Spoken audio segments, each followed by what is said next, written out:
आज के समय में जब हम रह रहे हैं, प्रत्येक सच्चे मसीह सोसाइटी हो या सच्चे कलीसियाओं के अंदर में एक चीज देखने को मिलता है जो हो रहा है, ये नहीं होना चाहिए। इसके बारे में हम आगे को देखेंगे, क्योंकि हम एक मसीह हैं और हमको परमेश्वर के वचन के अनुसार बढ़ना है, ना कि इस प्रकार कार्य करने पर। आप जो सुन रहे हैं, हम किसी को ठोस पहुंचाने के लिए नहीं है, लेकिन प्रभु में बढ़ने के लिए इस वचन को रखा गया है। परमेश्वर वचन के द्वारा हम किस प्रकार बढ़ सके, ये उनके लिए लाभदायक है, लेकिन ये दूसरे के लिए एक निंदा की बात नहीं है। इसको ध्यान दे, ना कि नेगेटिव सोच विचार ना करें। इसके द्वारा आपके जीवन में शायद लाभ के कारण हो सके। जब हम इतने आगे को पहुंच गए कि नीचे देखने को भी भूल जाते हैं कि हम पहले कैसे थे, किस तरह उस दिन में थे जहां पुराने समय में एक साथ मिलकर प्रभु की आराधना करते थे, एक प्रेम में बंधे हुए परमेश्वर की स्तुति सेवा करते थे। लेकिन आज क्या हुआ, जो एक दूसरे से बैर है। यदि नहीं है तो परमेश्वर की महिमा हो, यदि वैर भाव है तो बहुत दुखद की बात है। इस प्रकार व्यक्ति को परमेश्वर के प्रति अपना मन को बदलना होगा, उनको नीचे झुकना होगा। चाहे छोटा हो, चाहे बड़े विश्वासी हो, चाहे पास्टर हो, चाहे डिकन हो, चाहे कलीसिया के कोई भी सदस्य हो, उनको नीचे झुकना होगा, अर्थात पुराने समय का काम याद करना होगा और चलना होगा। बाइबल ही है जो हमें पुराने समय का चाल चलन याद दिलाता है, राह दिखाता है और सही जगह में फिट कर देता है। इंपॉर्टेंट ये है कि आप यदि बाइबल के साथ नहीं चल रहे हैं तो आप गड़बड़ी में हैं। आपकी ज्ञान, आपकी काम जितने भी है, परमेश्वर को ग्रहण योग्य नहीं है। जिस प्रकार पवित्र बाइबल में यदि हम देखेंगे, कैन ने अपने ज्ञान से परमेश्वर की उपासना करना चाहा। उत्पत्ति 4 अध्याय 1 से 7 पद के अनुसार बालाम जिस प्रकार सच्चे मार्ग को छोड़कर परमेश्वर के विरोधी करने वालों के साथ हाथ मिलाया, गिनती पुस्तक 22 अध्याय में पाएंगे। परमेश्वर ने सामुएल भविष्यवक्ताओं के द्वारा शाऊल के पास वचन भेजा कि परमेश्वर के आज्ञा अनुसार करे, लेकिन अपने बुद्धि से, ज्ञान से करने पर परमेश्वर उसको छोड़ दिया।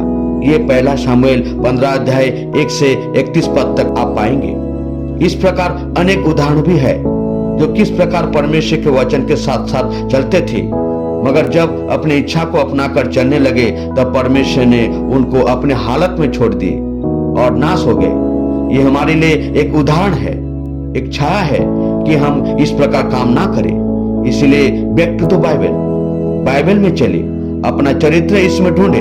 जब आप पा जाते हैं तब आपको कोई रोक नहीं सकता कि मैं यहीं पर था और मुझे यहीं से शुरू करना है।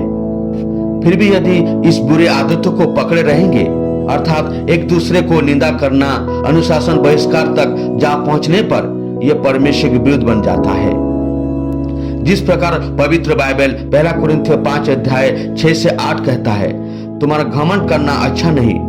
क्या तुम नहीं जानते कि थोड़ा सा खमीर पूरे गूंथे हुए आटे को खमीर कर देता है? पुराना खमीर निकाल कर अपने आप को शुद्ध करो कि नया गूंथा हुआ आटा बन जाओ, ताकि तुम अखमीरी हो। क्योंकि हमारा भी फसा जो मसीह है बलिदान हुआ है, सो आओ हम उस सब में आनंद मनावे, ना तो पुराने खमीर से और ना बुराई और दुष्टता के खमीर से, परंतु सिधाई और सच्चाई की अखमीरी रोटी से। पौलुस यह विवरण देता है कि यीशु ने हमें बचा लिया है ताकि हम पाप से अलग हो जाएं, ताकि हम अखमीरी हो जाएं, या उन सभी बुराई के बातों से अलग हो जाएं जो आत्मिक जीवन नष्ट कर देता है। मसीहा अपने दुल्हन से 2 प्रकार के चीज पर अपनी इच्छा रखता है कि वो स्वच्छ और बिना किसी दाग के हो। एफिसियों 5 अध्याय 25 से 27 पद के अनुसार, पहला, आपको जो यीशु मसीह से मिला है, आपकी गवाही अविश्वासियों के सामने भी महत्वपूर्ण है। मत्ती 5 अध्याय 13 पद के अनुसार, तुम पृथ्वी के नमक हो, परंतु यदि नमक का स्वाद बिगड़ जाए तो वो फिर किस वस्तु से नमकीन किया जाएगा? फिर वो किसी काम का नहीं, केवल इसके कि बाहर फेंका जाए और मनुष्य के पैरों तले रौंदा जाए। और दूसरा, निश्चित लोगों के समूह अर्थात स्थानीय कलीसियाओं के सदस्य की आत्मिक भलाई के लिए उत्तरदायी है, क्योंकि कलीसिया के अनुशासन के कारण हर सबको अपने अपने हिसाब से परमेश्वर के प्रति उसको जवाब देना पड़ता है। मगर आज एक दूसरे से दोष लगाते रहते, ये नहीं होना चाहिए। खास करके अपने अपनी कलीसियाओं में सीधे तौर पे कहने पर प्रभु में बढ़ने वाले हो या दुर्बल विश्वासी को सबके सामने उंगली दिखाना नहीं चाहिए, जिसके द्वारा वो सबके सामने गिरा हुआ सोचने पर उसके प्रति बुरा असर पड़ सकता है।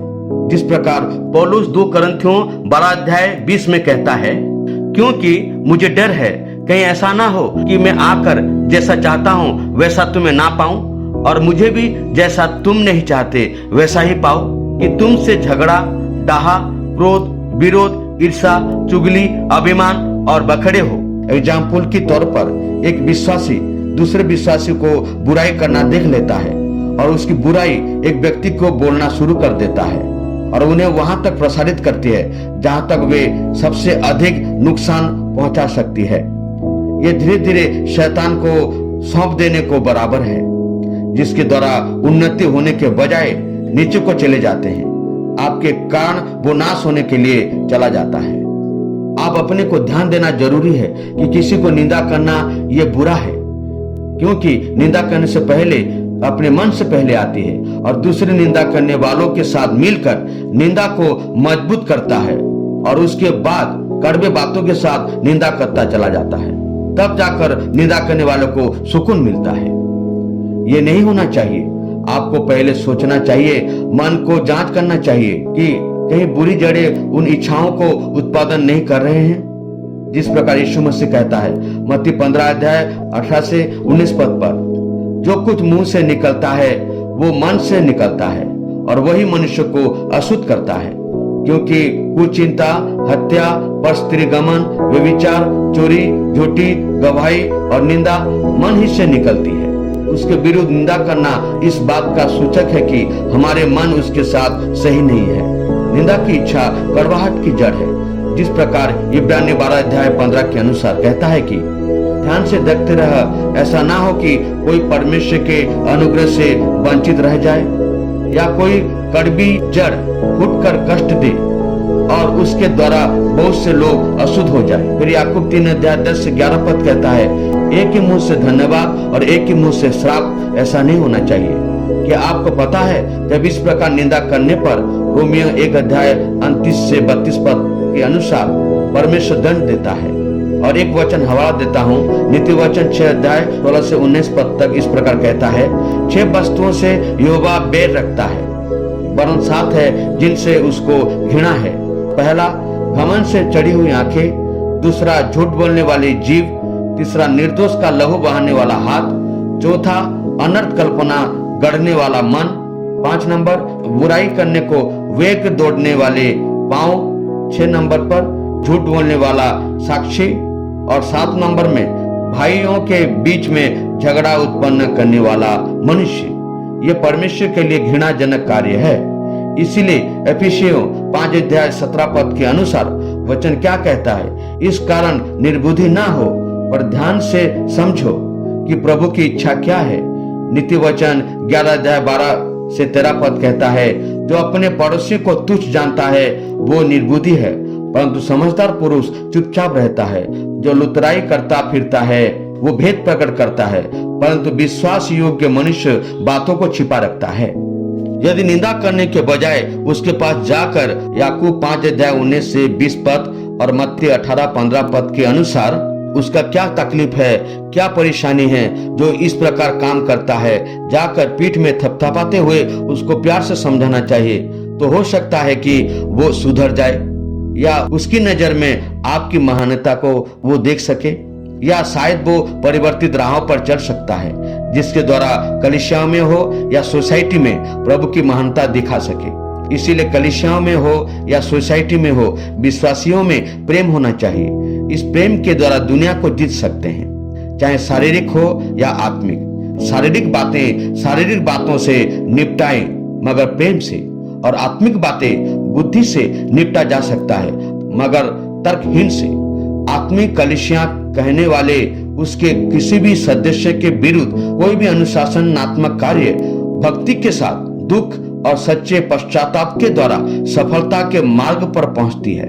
मगर दुर्भाग्य की बात यह है कि अनुशासनात्मक कार्य बुरे रीति से किए जाने पर कलीसिया में पश्चाताप को उत्पन्न करने में असफल हो जाता है, जिसके द्वारा एक दूसरे से भले उद्देश्य को प्राप्त ना करने पर संसार में एक अच्छी गवाही को ठुकरा देते हैं। इसीलिए बाइबल क्या कहती है? मत्ती 7 अध्याय 1 से 5 कहता है, दोष मत लगाओ कि तुम पर भी दोष ना लगाया जाए, क्योंकि जिस प्रकार तुम दोष लगाते हो उसी प्रकार तुम पर भी दोष लगाया जाएगा, और जिस नाप से तुम नापते हो उसी से तुम्हारे लिए भी नापा जाएगा। एफिसियों 4 अध्याय 30 से 32 पद कहता है, सब प्रकार की कड़वाहट और प्रकोप और क्रोध और कलह और निंदा सब भेदभाव समेत तुमसे दूर किए जाए, और एक दूसरे से कृपालु और करुणामय हो, और जैसे परमेश्वर ने मसीह में तुम्हारे अपराध क्षमा किए वैसे ही तुम भी एक दूसरे के अपराध क्षमा करो। शेष बात यह है कि निंदा के बजाय परमेश्वर का समाधान एक दूसरे से प्रेम करना है। यूहन्ना 13 अध्याय 34 पद कहता है, हम उन लोगों को निंदा नहीं करते जिन्हें हम प्रेम करते हैं, और बाकी को हम तुच्छ समझते हैं। जी नहीं, सबके जीवन में परमेश्वर की आत्मा है, चाहे छोटा या बड़ा हो। जिस प्रकार परमेश्वर दुष्ट को भी और संत को भी बारिश देता है, धूप देता है, उसी प्रकार हमको छोटे हो या बड़े, धनी हो या गरीब को परमेश्वर के नजर में दुनिया में समानता देखना चाहिए, ना कि भेदभाव।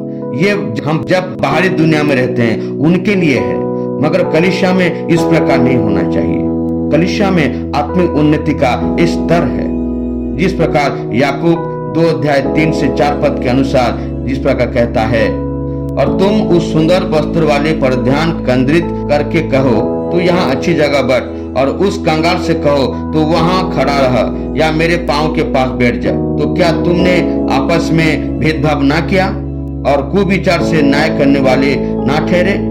आपको पता है, धनी से ज्यादा गरीब लोगों के पास धनी से भी अधिक धनी है, और वो है परमेश्वर का प्रेम। याकूब 2 अध्याय 5 पद के अनुसार इस प्रकार कहता है, हे मेरे प्रिय भाइयों सुनो, क्या परमेश्वर ने इस जगत के कंगालों को नहीं चुना कि वो विश्वास में धनी और उस राज्य के अधिकारी हो जिसकी प्रतिज्ञा उसने उनसे की है जो उससे प्रेम रखते हैं। इसीलिए सबके सब प्रेम में रहना चाहिए, ना कि निंदा करना।